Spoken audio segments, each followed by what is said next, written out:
tout le monde, j'espère que vous allez bien. Je vous retrouve aujourd'hui dans un petit tutoriel maquillage assez rapide pour ce look là, donc à savoir, comme je vous l'ai mis dans le titre, un look très lumineux, naturel, presque entre guillemets sans maquillage.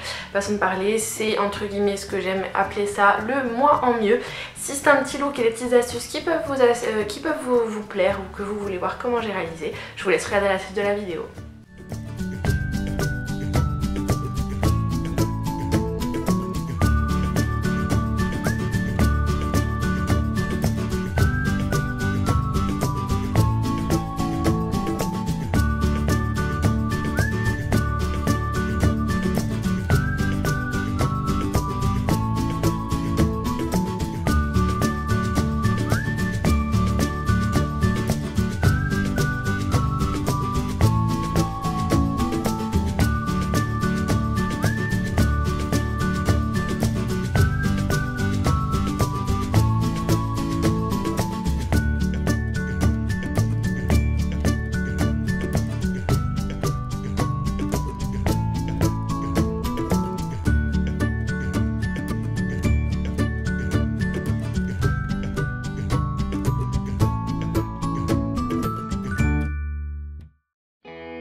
Voilà donc les étapes par lesquelles je suis passée pour réaliser ce petit look là. C'est très simple, c'est ultra naturel, très léger, lumineux comme j'aime en ce moment. En fait les jours où je n'ai pas envie de me faire un vrai maquillage complet avec du fond de teint tout ça, enfin un fond de teint liquide en tout cas qui est relativement épais, relativement couvrant et qui du coup donne un résultat un peu moins naturel que celui-ci. Je me tourne en ce moment vers ce petit produit de L'Occitane que je vous ai montré donc en début de vidéo. Ça m'a été recommandé par la vendeuse du magasin L'Occitane du Cours Napoléon. Donc il était en promo, je ne saurais pas du tout vous dire si elle est encore disponible sur leur site parce qu'effectivement je suppose que si c'est en promo c'est que ou ils vont la reformuler, ou ils vont refaire le packaging, ou alors tout simplement ça va être discontinué. Donc je serais un petit peu embêtée parce que pour le moment en tout cas je l'aime plutôt bien, ça fait 4 ou 5 fois que je l'utilise, je trouve qu'elle est plutôt cool. En plus de ça il y a un SPF de 20 là-dedans, c'est un flacon de 30 ml, en fait c'est une CC crème qui est blanche et qui devient teintée comme vous avez pu le voir au début de la vidéo lorsque je l'ai appliquée. Je la trouve encore un tout petit peu trop claire pour ma peau puisque j'ai quand même pris quelques petites couleurs cet été. Celle-ci fait justement avec le fait, dû au fait qu'elle est blanche à la base, je pense que c'est ce qui fait le côté un peu filtre blanc qui est pas forcément super élégant, mais en tout cas pour le côté unifiant elle est plutôt pas mal. Après c'est pour ça que je vous ai montré la petite poudre en fait, le fond de teint minéral poudre, puisqu'en fait ça me sert à la fois de poudre pour fixer mon teint et pour camoufler les dernières choses qu'il y a. Donc c'est un look très lumineux que j'aime beaucoup faire en ce moment, donc j'espère que ça vous a plu. Si c'est le cas je vous invite à liker la vidéo, n'oubliez pas si ce n'est pas déjà fait de vous abonner en cliquant juste ici ou sous la vidéo, cliquez sur la petite cloche également pour recevoir une notification dès que je publie une nouvelle vidéo. En attendant je vous invite également à me suivre sur les réseaux sociaux, Facebook, Instagram, Twitter, Pinterest et Snapchat. Vous retrouverez tous les liens et les pseudos juste en dessous en barre d'infos. Laissez-moi en commentaire votre avis sur le maquillage, dites-moi si c'est quelque chose que vous comptez refaire. N'oubliez pas de me taguer si vous refaites ce genre de petit look sur les réseaux sociaux, notamment sur Instagram. Dites-moi en commentaire du coup un peu quels sont les looks que vous utilisez, que vous réalisez en ce moment. Dites-moi quels sont les produits que vous utilisez pour des nos make-up looks en quelque sorte. Et jusqu'à une prochaine vidéo, je vous fais plein de gros bisous, prenez soin de vous et à très vite. Ciao ciao.